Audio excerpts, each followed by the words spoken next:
এক্ষুনি এসে আমার রেজাল্ট দেখতে চাইবে, তখন কি বলবো আমি? এদিকে তো ফেল করেছি। কিছু তো একটা ভাবতে হবে, আইডিয়া। ওটা যদি বাবাকে বলি, বাবা তাহলে আমাকে আর কিছুই বলতে পারবে না। কি রে, বোদা পাঁটার মতো এরকম ধীরে ধীরে করে নাচছিস কেন? বোদা পাঁটা কথা করে, হ্যাঁ এরকম নাচছিস কেন? আবার তুমি আমাকে সেই ওই বোদা পাঁটা বলে ডাকছো কেন বাবা? আমাকে কি দেখে মনে আমার মুখটা বোদা পাঁটার মতো দেখতে? সব সময় তুমি আমাকে বোদা পাঁটা ছাড়া আর কিচ্ছু বলো না।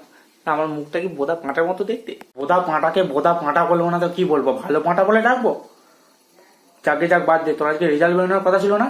কই দেখি দে, রেজাল্টটা দে, তাড়াতাড়ি বের কর, রেজাল্টটা বের কর, তারপর তোর ব্যবস্থা করছি। হ্যাঁ দেখাচ্ছি বাবা, দেখাচ্ছি, রেজাল্ট দেখাচ্ছি। হ্যাঁ না বাবা, রেজাল্টটা দেখো, ধরো।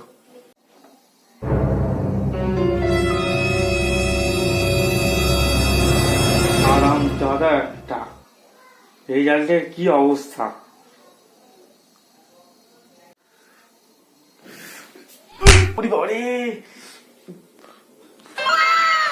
তুমি মারলে কেন? তোকে মারবো নাকি পুজো করবো? আর আম জাদা খেলে কথা করে। এটা কি রেজাল্টের অবস্থা হয়েছে?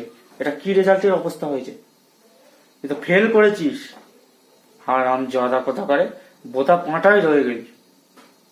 বাবা তুমি চিন্তা করো না বাবা, তোমার ছেলে ফেল করেনি। ওর মধ্যেই লুকিয়ে আছে বাবা সেই মনোজ কুমার শর্মা। তোমার ছেলেও একদিন আইপিএস অফিসার হবেই বাবা, তোমার ছেলেও একদিন আইপিএস অফিসার হবে, মনোজ কুমার শর্মা।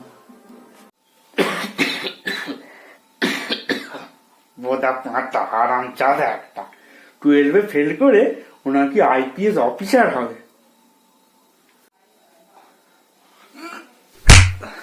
ওরে বাবারে!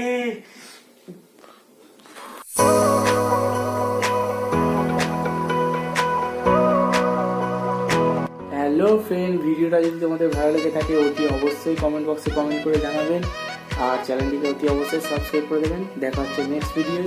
আজ এই পর্যন্তই, টাটা।